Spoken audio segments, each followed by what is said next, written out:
This episode of Positively Trek is brought to you by our supporters on Patreon, including Jim Stoffel, Joyce Marin, and Carl Morris. Visit patreon.com/positivelytrek to help support the podcast. Perks include early access to episodes, exclusive content, shout-outs, associate producer credits, and more. Thanks to all of you for your support. And now, let the show begin. Hey Star Trek fans, just a quick reminder before we get this episode started. We are still running our giveaway of Season 3 of Star Trek Discovery on Blu-ray. All you have to do is leave us a review on iTunes, preferably 5 stars. We will be reading your review on the show, and if you do that, you will be entered in a draw for a chance at 3 copies. We have 3 copies to give away of Star Trek Discovery Season 3 on Blu-ray. Now, we want you to send us those reviews before August 8th in order to qualify for this giveaway. So we're really excited about this. Hope you'll send us a review and get your name in the running for that. And you get a hat. Ooh, that's right. You get a hat. It's a Discovery hat. Like I said, August 8th is the deadline for those reviews, so please get that into us as soon as you're able. And with that, let's get on with the show.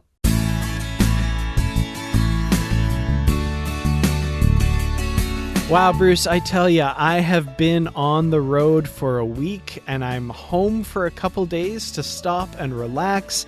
And one of the things that lets me do is talk Star Trek with you, because I wanted to make sure I set aside time to record Positively Trek, because my life is not complete if I don't get to talk Trek with you. So I'm Dan Gunther. With me, as I said, is Bruce Gibson, and this is Positively Trek. And I'm so glad that you decided to take a couple days off just to talk to me about Star Trek. That is so awesome. I feel so touched. I'm warm. Oh, it feels so good inside. Well, I'm going to say, of course, and I would be remiss if I didn't say this. I would have some anger directed at me from certain corners, but I am also home because it is my 1-year anniversary. 1 year ago, as of this recording, Nikki and I got married. So that's, another possible reason I might be home right now for a couple days. Congratulations, 1 year, you did it. Yeah, very excited. I mean, we got married in the middle of the COVID pandemic and semi-lockdown and stuff. So it's been an interesting year. I can't wait for a quote-unquote normal year of this marriage at some point. But, it's been fun. It's been really interesting. So how are you guys going to spend your anniversary? Watching Star Trek together? Well, actually, today we have a little bit of a backyard get-together with the parents and that sort of thing. And then Sunday, so we're recording this on Saturday. On Sunday, our actual anniversary, which is July 25th, we're going to be doing like a picnic in the park and kind of just enjoying each other's company that way. That sounds awesome. I don't do that many picnics in the park because my daughters are like, oh, ants, so bees, hornets, whatever it is. So yeah, enjoy it now before you have kids, if you decide to have kids. So yeah. For sure. Oh yeah. No, it's going to be great. 1 year. It's amazing. And again, this weird COVID time, it feels really strange, but it's been great. While I was on the road, Bruce, I got to say, I was kind of racking my brain. What will we discuss in this episode? Because, there hadn't been much news coming out or anything like that. So I thought, we'll have some interesting Star Trek discussion topic and that sort of thing. And I thought of a few ideas, but then, of course, as should have realized, San Diego Comic-Con at home happened, and we of course now have a ton of Star Trek news to discuss. So all of my plans for discussion have been wiped away. This is a pure news episode of Positively Trek, and boy, do we have a lot to talk about. The first of which is our first real look at the animation and style of Star Trek Prodigy with their dropping of the first trailer.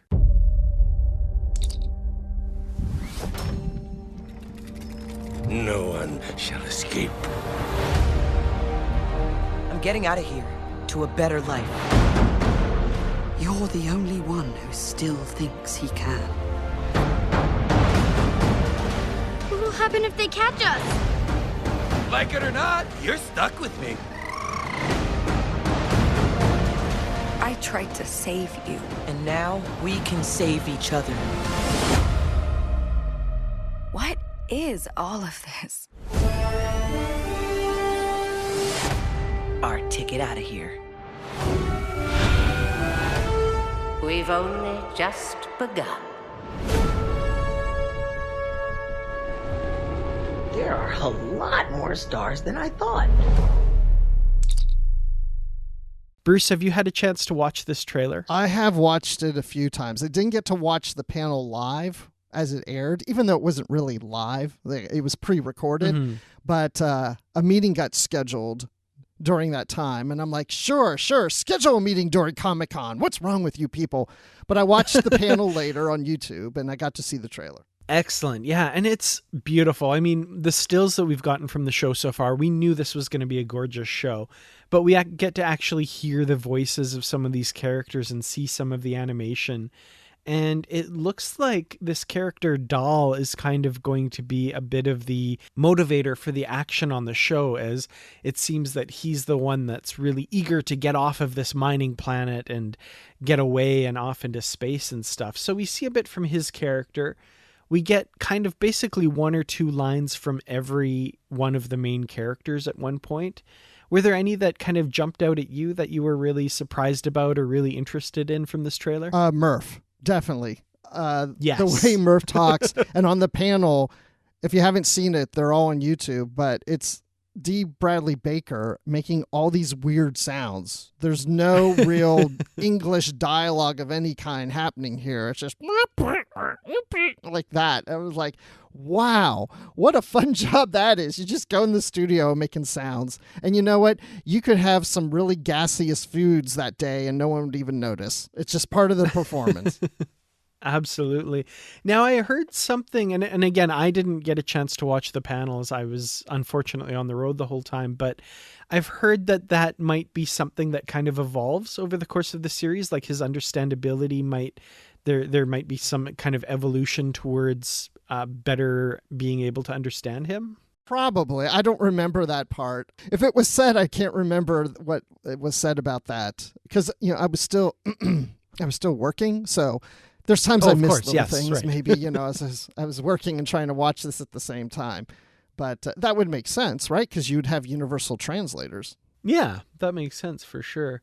I did like hearing Rock Talk's voice, the little girl voice coming from this big rock creature. That was kind of fun, of course. Riley's so cute. She's just, this little girl. And I'm watching her in the panel with all the adults and they're all making jokes. And I'm like, is Riley sitting there going, I don't know what's so funny? Or does she get the adult humor? It's like she needs some other people her age there in the group. We also heard a little bit from Gwen, played by Ella Purnell, and it sounds like she has kind of an existing relationship with Dahl. She says something about having rescued him or something like that, and he says, now it's my turn to rescue you, or something along those lines. So interesting. I like that there's some backstory there, some interesting stuff to play with, I'm sure. In the panel from Shore Leave, David Mack says this is his favorite character, and he thinks that Gwen is the standout character. And we did get also one brief line from Zero, the Medusan, played by Angus Imrie. And definitely they didn't sound the way that I thought they would. That's interesting. Yeah, I mean, I didn't know really what to expect. But I like seeing it animated, right? I like seeing the animation and seeing the Medusan in the suit. And you can see the movement, so you can see where they are in there and what they're doing and all that stuff. And you can't see that in a still image. Yeah, for sure. That was a really cool animation style. Now, of course, the big thing from this trailer that we need to talk about is our first glimpse at the starship that is at the center of this show. And we see it's the USS Protostar.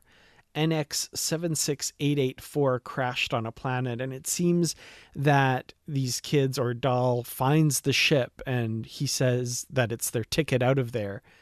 And we get a glimpse of this ship and it looks pretty cool. And I'm thinking back to when we had Katie Nicolau on a couple weeks ago, and she was saying she wants a ship that has like a 360-degree view, like window. This looks pretty close. Like we've got this big, huge, vast window out the front this bridge looks really cool. It's so funny you said about that conversation, because I thought back to that when I saw the ship and the big window area around the bridge. And I thought, well, that kind of takes me back to the conversation of, the bridge being so exposed at the top like that should be kind of buried more into the ship to protect it. And it's like, this is really vulnerable now if it's all just glass around you, at the top of the ship. I'm sure it's transparent par steel or something like that. So yeah. But beautiful. Really, really cool to see this. And of course, we do get Janeway's voice. We don't see her in this trailer, but we do get one line from her when she says, "We've only just begun." So, ooh, I'm excited for this. I wish she would have sung that instead, We've only just begun. Okay, I don't sing. But, I'm wondering, okay, why is the ship here?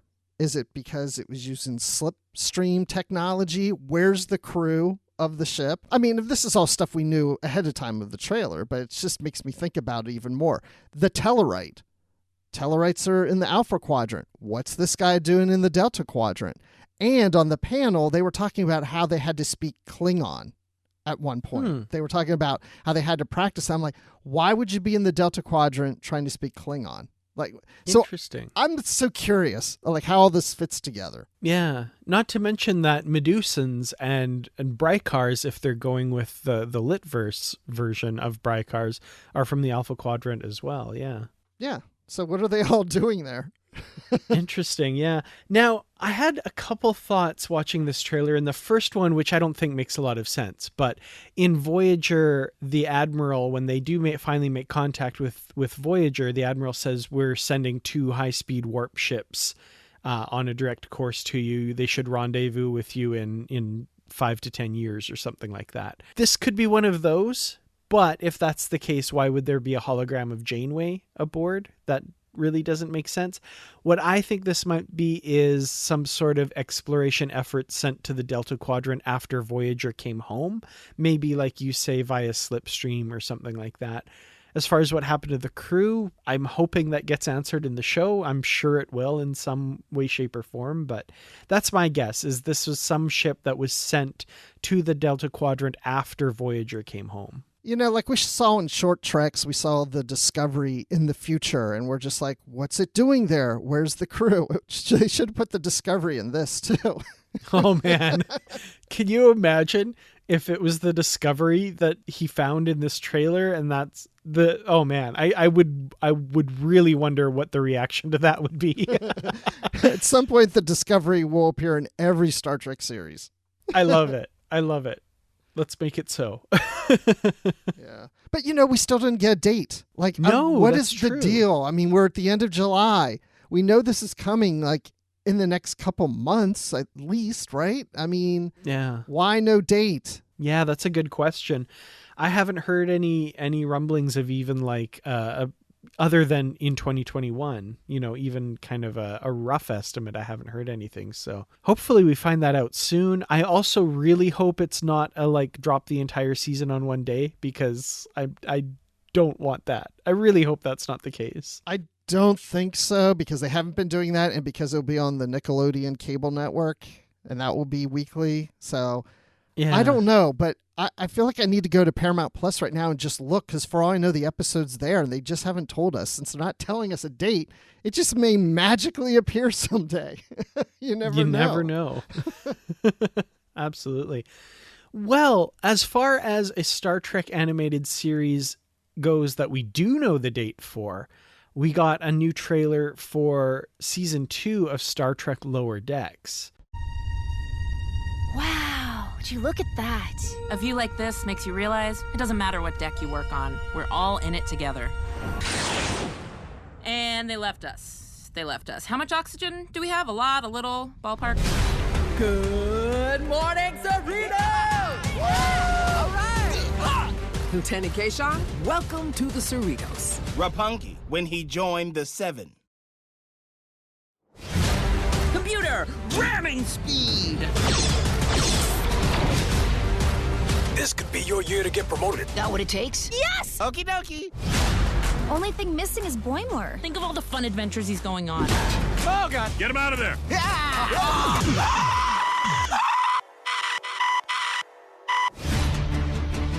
we may not look like a lot, but when it comes to a fight, us Starfleet officers are trained to throw down and let it go! Teddy, run!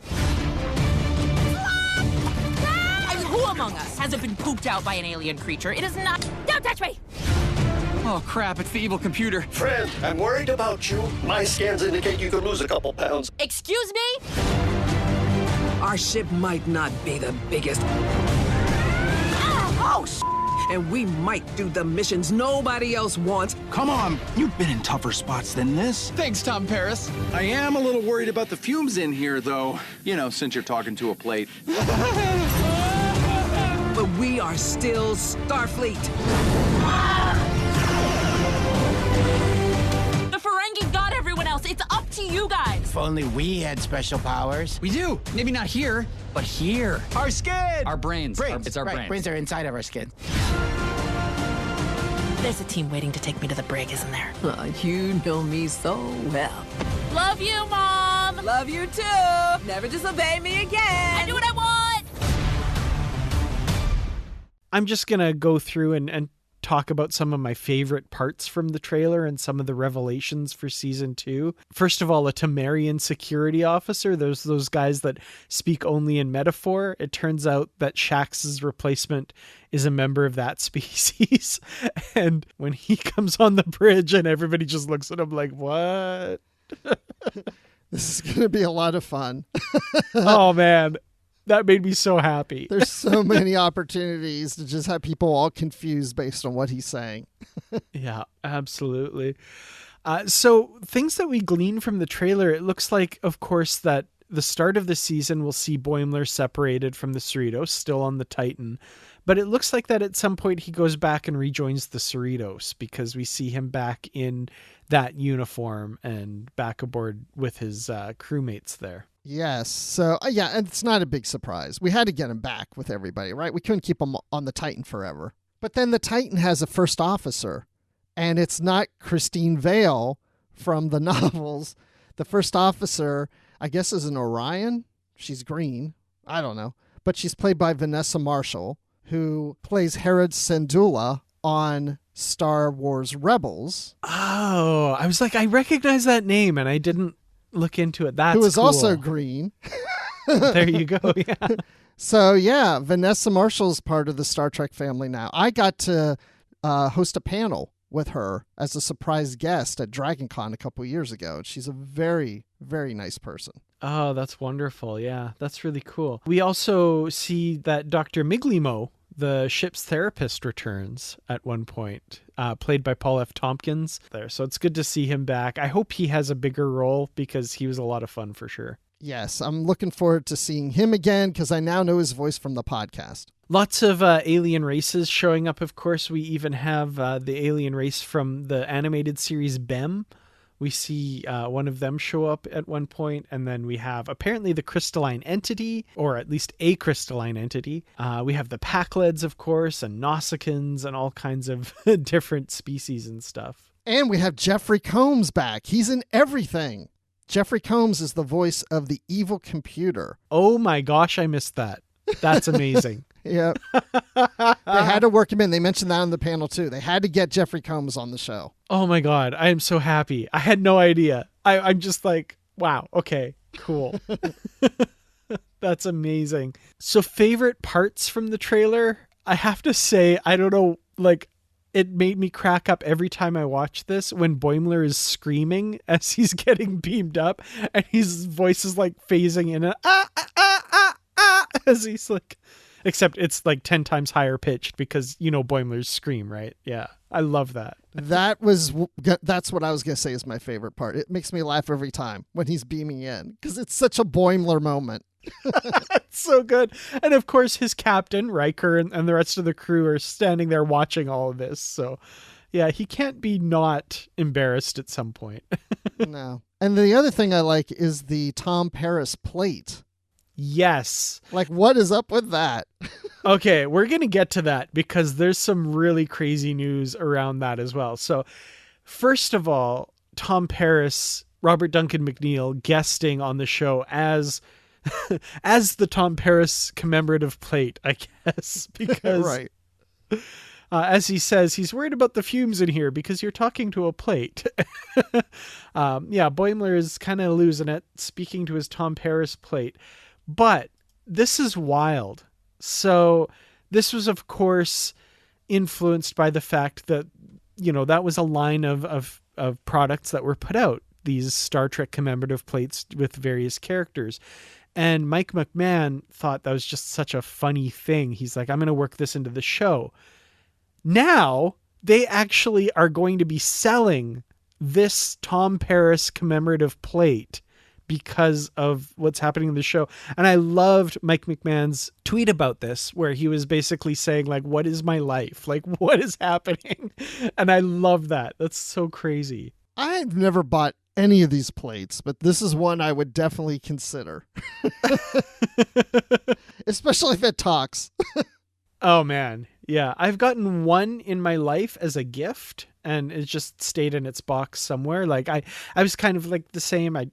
Why would we have plates? I don't really get that, but this is amazing. I think that's the funniest thing in the world. I just want to know why Boimler has a plate of Tom Paris. I don't know. I love it. We saw last season he had like a Jack Ransom commemorative plate, which that's the first officer that he was currently serving with right before he moved to the Titan. That strikes me as hilarious. That, I don't know, I could see Jack Ransom like giving them out as gifts or something. Right. And I guess Tom Paris is doing the same thing, right? It could be, yeah. I mean, I guess you could replicate anything, right? So you can just say, I want a plate that has this on it. I don't know. Why in the conduit? Like, why is it with him? It's not like he's in his cabin. Like, I'm going to carry this around. Oh, I don't know, but I'm loving it. This makes me so happy. It's going to be fun. Oh, it's going to be so much fun. And yeah, just the one-off jokes and little stuff like that. I love the awkward moments, when Rutherford says, well, it's too bad we don't have superpowers. And Boimler says, oh yeah, we have superpowers right here. And he points to his head, and Rutherford, oh, our skin. No, our brains. Right. Brains are inside of skin.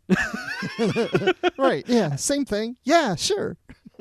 I have no idea, but I feel like that was ad-libbed. Like that was one of their ad-lib jokes, because I don't know, that's just so funny. How would you write that? I love that. Well, speaking of Star Trek on television, there was an interesting news story that crossed my desk here from heavy.com. And this is a bit surprising, but apparently this story is about the Star Trek showrunners giving updates about the Section 31 spinoff, which is something we've been curious about. We've been wondering what the status of that is. But apparently Alex Kurtzman, along with fellow showrunner Michelle Paradise, had a recent interview with the Producers Guild of America and confirmed that work on that show is currently still happening. So this makes me really happy. I'm glad that's still going forward. They've said, of course, that Section 31 would not come out until one of the current 5 shows has ended its run. That could change, but it sounds like that's still the plan here. But they talked about how, plans had changed, things had been delayed, mostly because, of course, of the COVID-19 pandemic. But they do say they're still on a great track with Section 31 and very optimistic about it. So what do you think about this? Are you looking forward to Section 31, and are you happy to hear that it's still coming? Oh, heck yeah. I want to know about the show. I want to know what happened to Georgiou when she walked through the Guardian of Forever. Where did she go? I keep saying I want to know that. And I don't want it as a short trek, even though if that's the only thing we get, I'll take it. But yeah, I want to see the series, because the whole idea of a Section 31 series doesn't really feel like that should be a series that plays in the Star Trek universe. Section 31 does not have those ideals of Starfleet, that we're used to. But I don't mind seeing the underbelly and seeing a series devoted to something that actually does exist in this universe. And I really do love Michelle Yeoh's character. I love her performances. I love how she is as an actress and as a person. And I'm just curious to see what they come up with. If I have to wait for one of these other shows to finish, then I'm willing to wait, because I don't want these other shows to finish anytime soon. Yeah. Here on that one for sure. I did like that Kurtzman did bring up the farewell to the character in Discovery and how that was definitely meant to lead directly into Section 31. So an interesting quote here where he says, "It's no accident that Discovery, in the pilot, they're walking through the desert, and in the final episode, they're walking through the snow in a visual echo of what we did in the premiere. In knowing that we were going to bring Michelle into Section 31, we needed to give her an appropriate goodbye that tied up a lot of the story threads that we set up from the premiere of season 1. So yeah, they definitely had whatever Section 31 is going to be in mind when they crafted her farewell from Discovery. I think that's pretty apparent from some of the dialogue in the episode, and specifically stuff that Carl, or the Guardian of Forever, says about where Georgiou is going. This other quote that I really like, Kurtzman says, "Georgiou has really never confronted in an honest way the consequences of her choices as a Terran, and the closer that she gets to the crew of Discovery, with whom she's very bonded and does not want to say so, the more she is forced to reckon with those choices."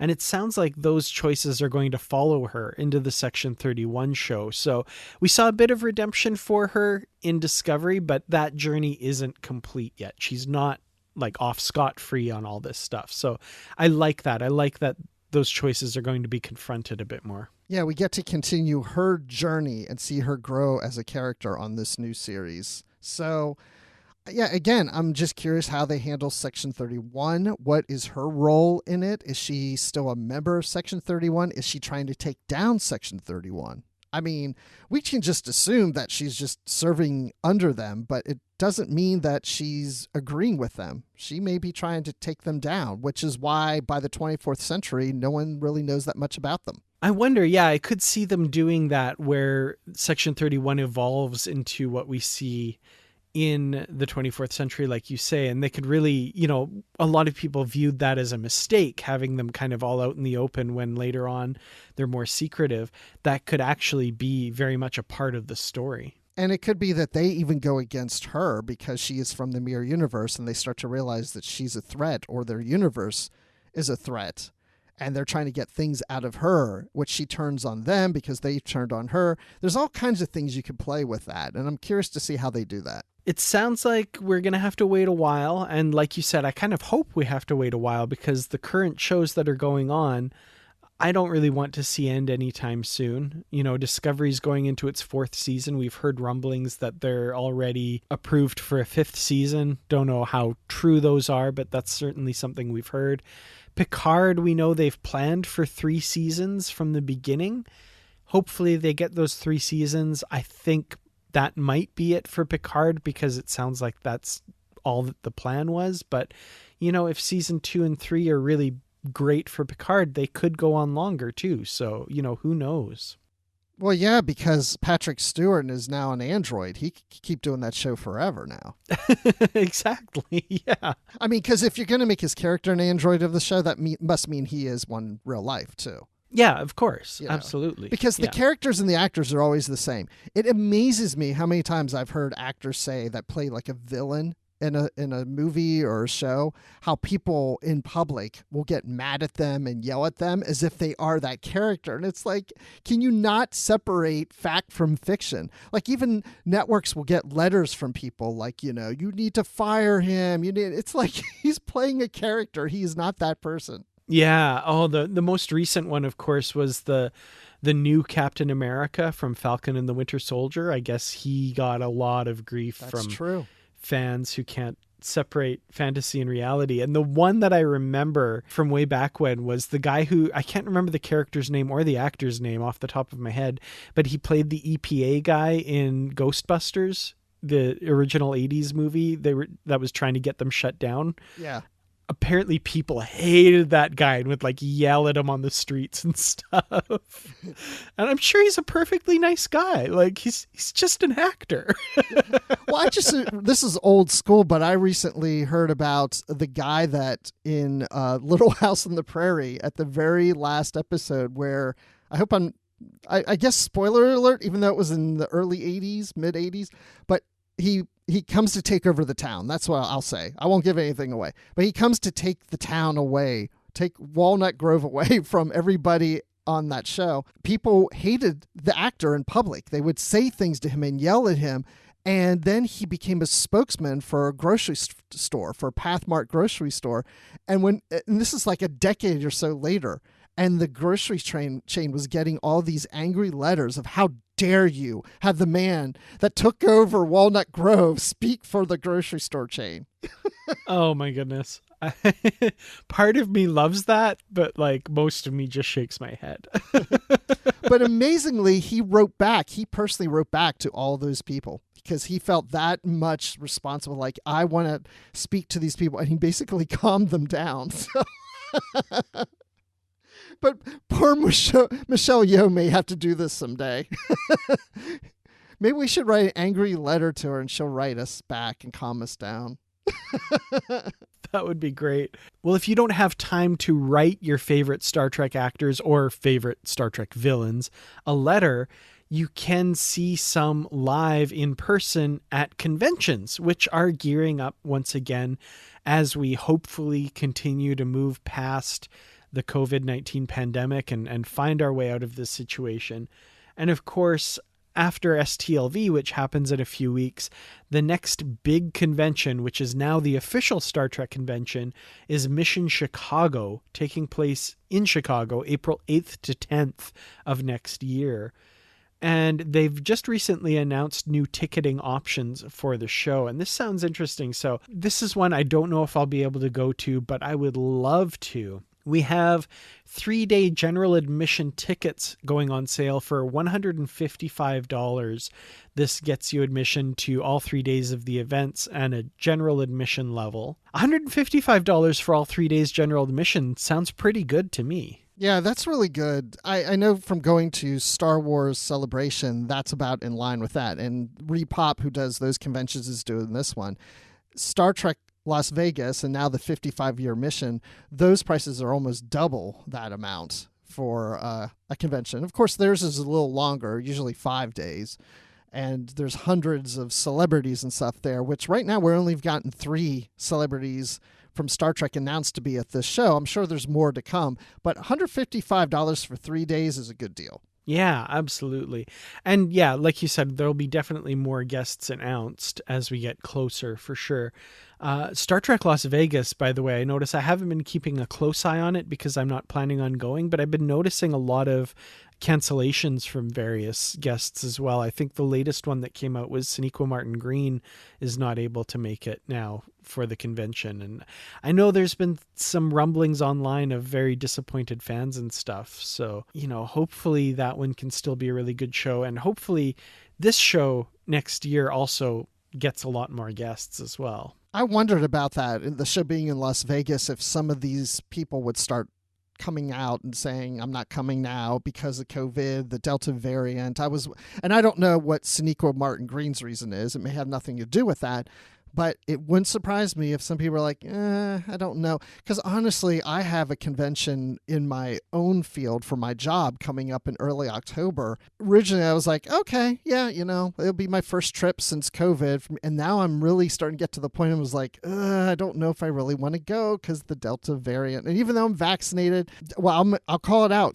Kevin Dillmore, a Star Trek author who lives in Missouri, where there's some Delta variant is going wild and heavy there. He got sick, and he's been sick for 2 weeks, and he was vaccinated, fully vaccinated. And no, he didn't go to the hospital, but, he has been, not in great shape the last 2 weeks. He's doing better now, but it's been, typical of like you getting sick. You're home, you're in bed, you're not feeling well, and it just took a long time for him to get through it. And he says, imagine if he wasn't vaccinated.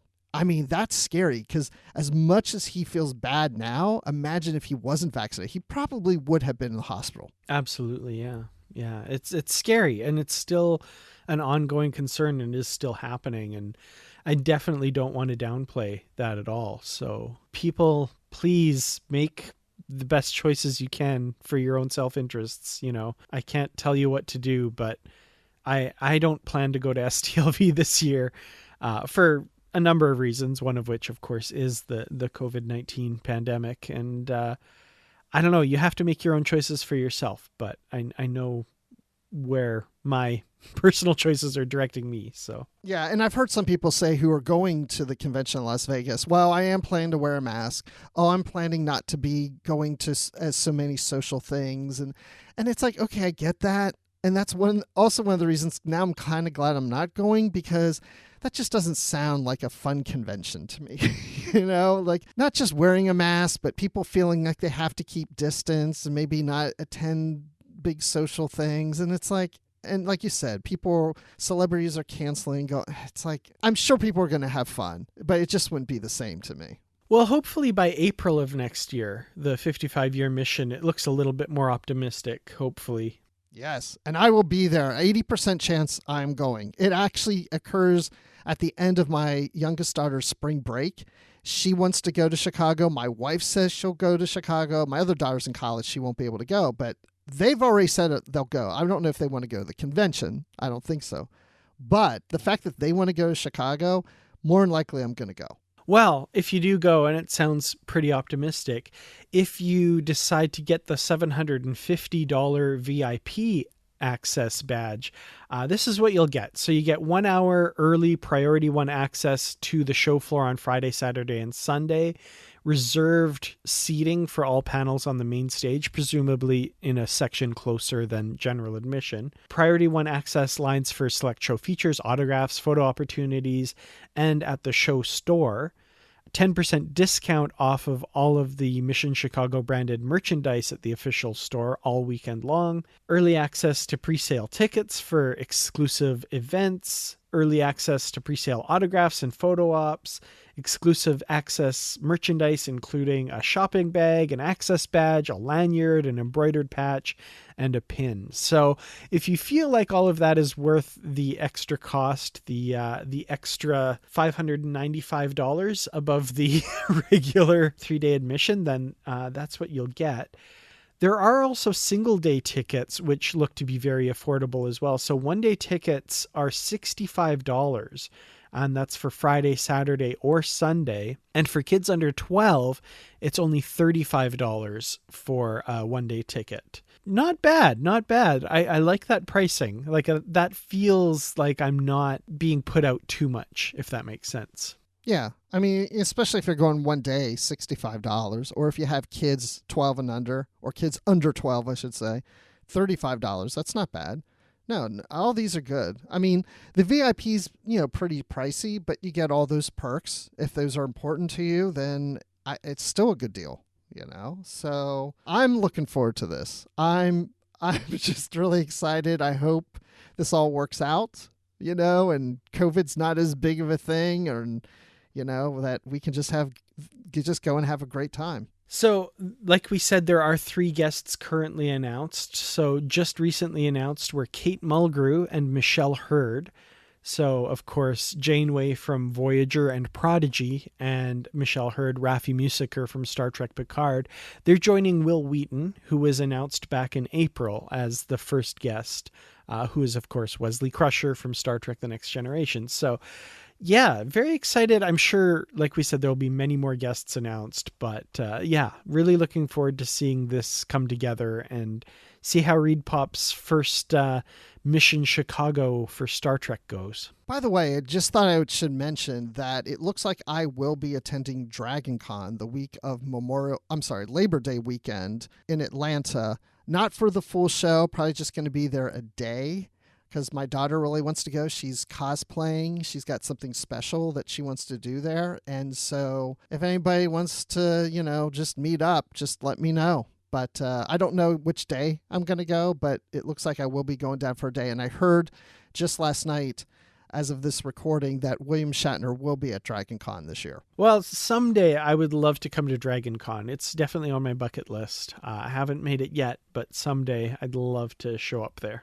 Well, we'll be looking for you. Well, we have a little bit of more news regarding Star Trek merchandise, and in particular, one particular love of this podcast, which is the novels. So we recently had revealed the cover for Book 2 of the Coda trilogy, The Ashes of Tomorrow by James Swallow. And true to form, what they were saying before, and what David Mack said in the panel that you watched from Shore Leave, it looks like this second one will fit with the first cover as the middle part of a triptych. So we have on this one, Deep Space Nine and the USS Aventine with some smashing glass effects on it. And this looks really cool. And like I said, it does fit next to the one of the Enterprise E from book 1. And I'm assuming in the background you see all these waves of lines. I'm assuming those are timelines or some temporal thing going on. That's what it looks like to me. I was actually thinking, I don't know if everyone listening has been watching Loki, but they kind of had a representation of the timeline and it branching and stuff. And this is kind of what this reminds me of a little bit. Yeah, and also to mention, the Deep Space Nine station is the new Deep Space Nine, not the one from the TV series. Yeah, the rebuilt, brand new Federation space station, Deep Space Nine, from the novelverse. So yeah, very cool. I'm glad to see that design again, because I recently saw the cover of one of Paula Block and Terry Erdman's ebooks with Deep Space Nine, the new DS9 on the cover, and I was kind of like, oh yeah, that design. Oh, I'm really sad we don't get to see that anymore because they're doing stuff in canon now. But yeah, we do get to see it one last time on this cover. So what do you think is going to be on the third cover? I've got to assume the Titan in some way, shape, or form. I would think the Titan, maybe Voyager. Excellent. Well, we also have a brief back cover blurb for this book, too. So this is the middle book. It'll be out in October, and the blurb says, the crews of Jean-Luc Picard, Benjamin Sisko, Ezri Dax, and William Riker unite to prevent a cosmic-level apocalypse, only to find that some fates really are inevitable. The future is at war with the past. The epic Star Trek Coda trilogy continues as friends become foes, the temporal apocalypse accelerates, and the catastrophe's true cause is revealed. Now I'm starting to think it definitely is going to be the Titan, which we already said more likely, but it's going to be the Titan on the cover, and Boimler's going to be on the cover too. There you go. Yep, absolutely. Boimler is the true cause of the catastrophe. That's why you see him beaming, and he comes, he's beaming from different timelines from these novels. That must be it. Yeah, absolutely. So yeah, book 2 will be out in October, book 1 before that, the month before that in September. So yeah, September, October, November, great way to close out the Litverse. I'm both looking forward to it and dreading it, because the Litverse has been so amazing these last few decades, and it'll be sad to see it come to an end, but I'm really, really excited to see what these wonderful authors have come up with. Me too. But there's something that tells me this isn't necessarily the end. Well, last little bit of news, and I don't know if I want to throw this in here, but I want to talk about this just because I want your opinion on this. So we have a company called Bradford Exchange, and they put out kind of high-end collectibles and stuff. And they've announced a transporter figurine collection of the original series characters. And these are these kind of statues that show our crew kind of half beaming in. The bottom part of the legs are like crystal and look like they're beaming in. We have 9 issues announced, and it's going to be on a subscription basis. Captain Kirk, Spock, transporter display, so the little stand where they all go. Issue 4 is Dr. McCoy. Issue 5 is Sulu. 6 is Uhura. 7 is Chekhov. 8 is Scotty. And issue number 9 is a light-up transporter console to kind of cap off the whole thing. So, I don't know. What do you think of these? So their legs always look like they're beaming, and then you put it on there and the lights like reflect off it, so it kind of looks cool, I'm guessing, right? So the transporter display base does light up. So I'm imagining the light shines up through them, and I don't think it's like a moving light or anything like that, but I think it does light up. And I would be really curious to see these in person, because it's hard to see that effect in a still picture, but I would love to see what these look like, because I bet they're pretty impressive. I think I would like this as a nightlight. You know? It's like, yeah, if you just want a little light in your room, and there they are standing on the transporter pad, and there's this like just this nice glow, and you can just look over and see them beaming, you know? Like beaming, like they're happy and beaming physically by a transporter all at the same time. I don't know. I don't think these are anything that I personally would want to collect. I don't have any plans to, but they look pretty cool. And those of you listening, I do urge you to check out the link that I'll have in the description to the article over at the Trek Collective and check these out, because I think these are pretty unique. And I'm sure there are lots of people out there that would be thrilled to see these and get these into their collections. So yeah, I just wanted to mention them because it's definitely unique and something I've not seen before. I'd almost would want 2 of these, like 2 of the transporter displays so all the characters could at least fit on a display, right? Because they all look like they're beaming. I think that would be cool. Like like if you have a shelf, you've got one transporter room with 3 of the characters beaming with the console, and then on the bottom shelf is another level to the ship where there's the other transporter room with the other 4 characters beaming out with the console there. That would be pretty cool, yeah. So yeah, the 9 that I mentioned are the initial 9 on a subscription basis. They also suggest there'll be additional Star Trek figurines as they become available. So maybe, as 8 of 5 over on the Trek Collective speculates, might mean aliens or more supporting crew members if those subscriber numbers hold up. They could put out a lot more. Maybe there could be a Mugatu beaming in or something like that. That I would love to see. That would be pretty cool. My personal... Or Gorn. I want to see a Gorn, yeah, but my personal one would be Boimler, right? There you go, yeah. Beaming in and out. That's the one you need to make next, is a Boimler transporter figurine. In all seriousness, I would love to see Yeoman Rand in this style. She doesn't get enough love, I think. I'd love to see her big beehive hairdo molded in this figurine style. I think it would look pretty impressive. It's pretty cool. I was thinking when you said there may be more, I was thinking Rand might be one of them, yeah. But yeah, definitely Rand, Chapel. I think those would be the next logical 2. Eric's and Maress would be pretty cool too. Well, yeah, like I said, I'll have a link in the description if you want to check these out. So be sure to do that. And is there anything else from the world of Star Trek this week, Bruce, that we haven't talked about that you'd like to bring up? Oh, gosh, not that I can think of, but if I can go off franchise, people have been telling me, oh, well, you should be watching The Expanse. If you like Star Trek and stuff, you need to watch The Expanse. Well, I finally gave it a shot last week. I watched the first episode, and I really wasn't that interested in it. But I watched the second episode, and then I started to go, okay, now I'm curious. And as of this morning, I've just finished season 1, and I'm really liking this. So then my wife, we have a device on our TV in our exercise area. So it always shows the last thing I watched when you open it. So it showed The Expanse. So my wife just got on the treadmill this morning, and she said, I got on the treadmill. I was telling her I've been watching the show The Expanse. She goes, oh, I just watched the first episode. I said, because you saw I was watching it, right? She said, yeah. She goes, but I'm not into it. I'm like, keep it going. Yes, absolutely. Yeah. I'm really glad to hear you say that, because I think I watched the first 2 episodes and then didn't watch any more for a year. And then finally went back and rewatched those and picked it up again and just fell in love with it and blew through all the seasons that are out in a couple months. So yeah, it's really quite good.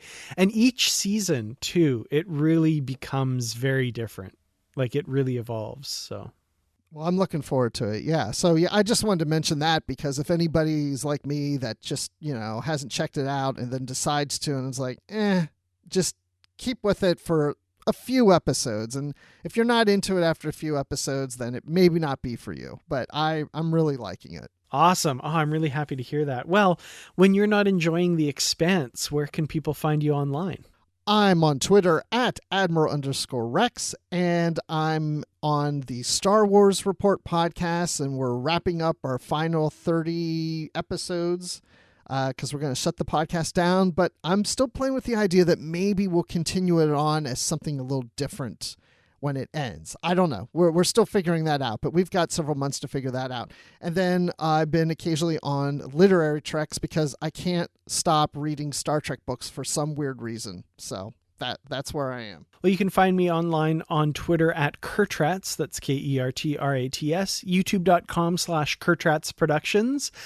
I'm up over 5,000 subscribers now, by the way. Yay. Thank you all so much. I apologize for there not being much on there right now.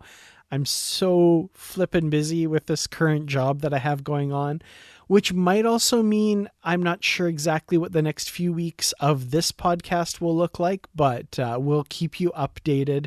If you follow us on Facebook in the Positively Trek discussion group, any announcements will be made there, and also on Twitter at Positively Trek. We'll keep our listeners up to date with what's going on with the podcast there as well. And please reach out to us, positivelytrek@gmail.com, and please don't forget to enter into our giveaway for Star Trek Discovery Season 3 on Blu-ray by giving us a rating and review on iTunes, and just shoot us an email, positivelytrek@gmail.com. Once you've done that, just let us know that the review's there so we can make sure to count you in the giveaway. Thank you all so much for listening this week. We'll talk to you again soon.